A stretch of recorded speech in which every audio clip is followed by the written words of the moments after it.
I ended my last lecture with this iconic painting, and I'm hoping you'll choose to earn some extra credit by watching more of the excellent video discussing this work. So let me make just a few additional points. The tricorn hat, which I've circled in green, was a symbol of the French Revolution. Also, Delacroix signed the painting on the barricades.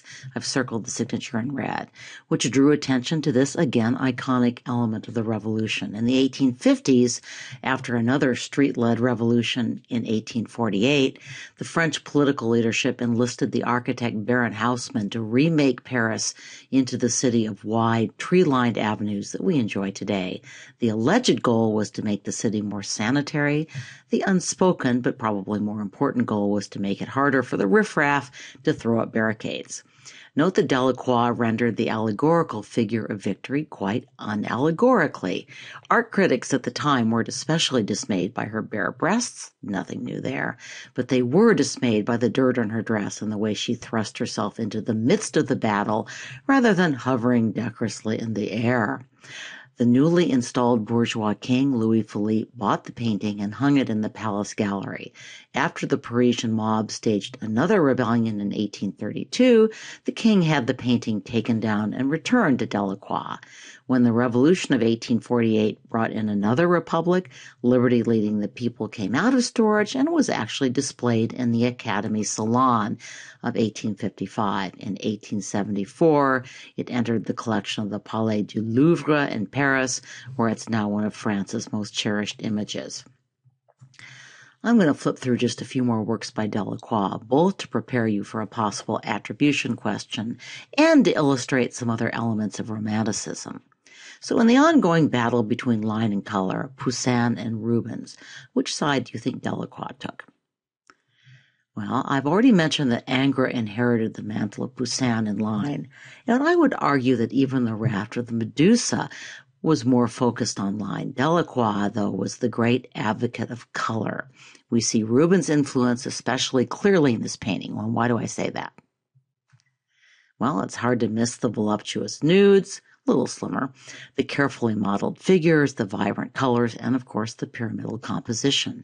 The story, however, comes from contemporary literature, specifically a poem by the great Romantic poet Lord Byron, and the setting is the ever-popular exotic, although in this case ancient Near East. Basically, an Assyrian king has learned that his armies have been defeated, so he has his guards kill off his women, slaves, and horses. More Orientalism with the usual dose of sex and horror to keep our interest. Here we see the fascination with Orientalism combined with headline news. In 1822, inhabitants of the Greek island of Chios tried to join the Greek War of Independence. Ottoman Turks invaded the island and killed or enslaved tens of thousands of islanders. This war fascinated and horrified the classically attuned Western European elites. The Romantic poet Byron, whom I've just mentioned, would die fighting for Greece. Here's still another element of Romanticism, which we saw in the Raft of the Medusa as well. Romantic painters often chose current events and what they saw as ongoing injustice as the subject of their works. Of course, that's part of liberty leading the people, too. And here are some paintings that Delacroix made after a visit to North Africa in 1832. Earlier, he had painted the struggle between humans, but increasingly he turned to combat between nature and man or between animals. The dangerous power of nature is another popular Romantic theme. Okay, German Romanticism has fallen off the list, but I can't ignore this famous painting altogether. Germany was the epicenter of a particularly gloomy and dramatic form of Romanticism, represented above all by the great poet and dramatist Goethe. His works inspired a cult of solitary, sorrowful, romantic young men seeking the meaning of life in an often unforgiving world or nature. And here he is. Friedrich, the artist who painted Our Solitary Young Man, was especially famous for his winterscapes. I'm throwing this in mostly because I just really like this painting. But take a close look at the upper right. Friedrich has painted in a shipwreck, once again highlighting that struggle between man and nature. I love the rhythm of this painting with its strong parallel diagonals and, of course, its pyramidal composition.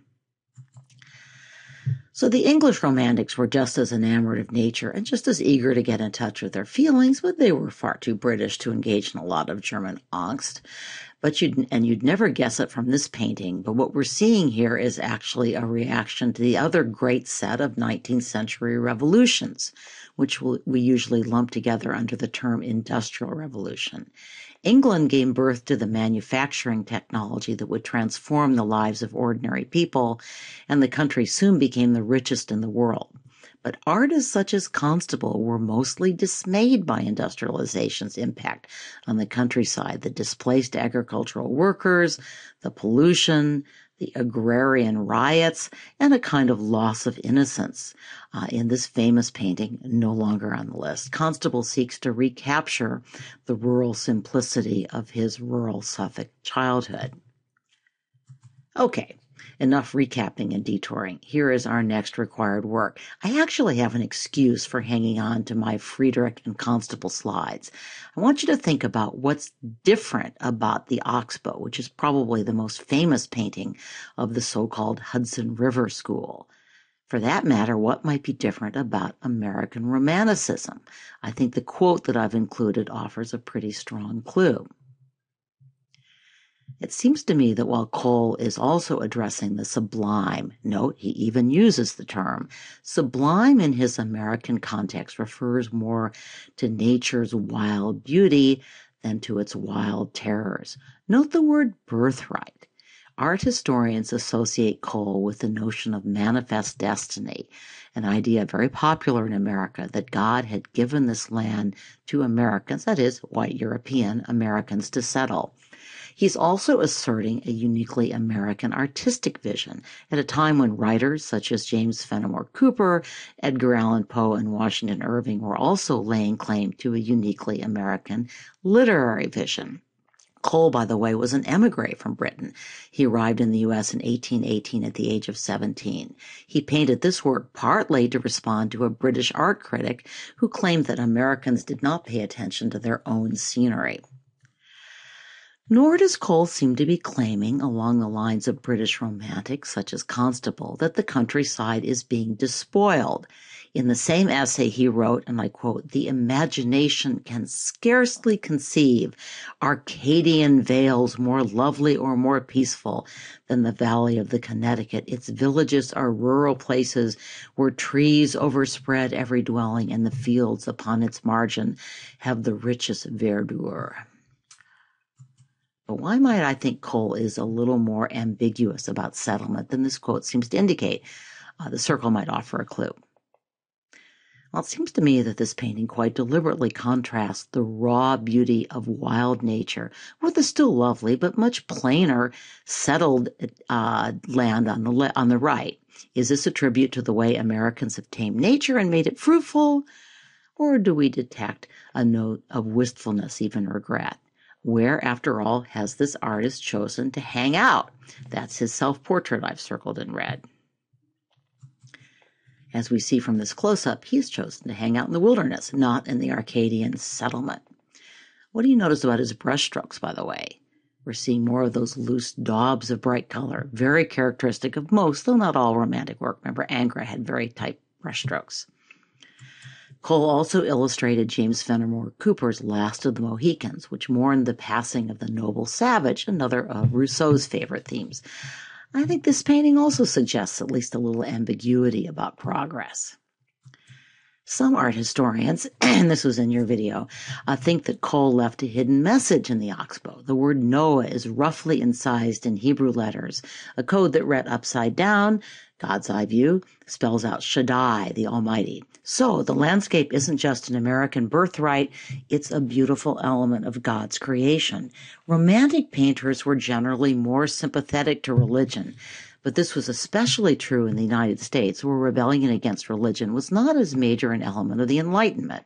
For that matter, American romantics weren't as likely to rebel against reason. Our Enlightenment revolution had ended quite well, thank you very much. Indeed, Cole's last paintings were explicitly religious, and that was true of paintings of other landscape painters of the Hudson River School, who aren't on the list. Okay, he's not on the list either, but since we live in the West, I have to throw in another famous American landscape painter who has shown up on AP tests in the past and who is sometimes associated with the Hudson River School, even though he mostly painted California, Sierra Nevada mountains and the prairies. So this too is nature sublime, but again, not as terrifying. And here's another Bierstadt painting, this time with human figures portrayed as noble pioneers fulfilling the call to settle America from sea to sea. I haven't seen plains with mountains quite like that very often, but at any rate, we see more manifest destiny, a point that has shown up on past AP exams. Okay, this was a painting I didn't know, and I really look forward to seeing it in the flesh, so to speak, when I travel to Mexico City soon. The artist painted 50 years after the Oxbow, but I think you'll see some important similarities. So what are they? Well, there are compositional similarities. We have a bird's eye view. We have the contrast between wilderness and civilization, the hillside in the foreground, the thunderstorm receding in the distance, the tiny figures captured in the wild portion of the painting. And this too is a nationalist work asserting a Mexican vision of nature and history. It's very much about Mexican national identity. Velasco probably understood what he was looking at better than Cole did before entering the Academy of San Carlos, which, by the way, was the first art academy and the first art museum in the Americas. It was in Mexico City. Velasco studied zoology and botany at the nearby medical school. He also studied mathematics, geology, and surveying. So in some ways, he's really an Enlightenment as well as a Romantic figure. Okay, I know I'm repeating the Khan Academy video you watched, or I hope you watched, but in the distance we see important historical landmarks. Circled in red is the Basilica of Guadalupe next to the hill of Tepeyac, where the Virgin of Guadalupe appeared to Juan Diego. The roads marked out in purple are the ancient Aztec causeways, now Mexican roads leading into Mexican City. The ancient Aztec capital Tenochtitlan was built on Lake Texcoco, which I've circled in green. At this point, it was receding under the pressure of agricultural industrial development. And here we see the ancient volcanoes that, according to Aztec legend, represented two ill-fated lovers, an Aztec princess and a courageous warrior. The Khan Academy experts pronounce these names. I'm not that brave or that competent. The similarities in the two paintings are probably not accidental. Velasco would have known American landscape painting. And like Cole, he was making a patriotic point about his nation's beautiful landscape and dramatic history. Velasco was a product of and the poster child for a very deliberate effort by the Mexican government to train Mexican artists and to produce a distinctively Mexican art. He was also the first Mexican painter to achieve international prominence. So here's another Velasco landscape and another Valley of Mexico that showcases his knowledge of Mexican geology and botany. A cool little factoid, in 1879, Velasco discovered a rare species of salamander that was later named after him, in Latin, of course. So which of our other required painters shared this botanical interest? Rachel Reusch. Note that the religious element appeared in our required image and is much stronger in this later painting. I also detect the influence of Turner. Stay tuned.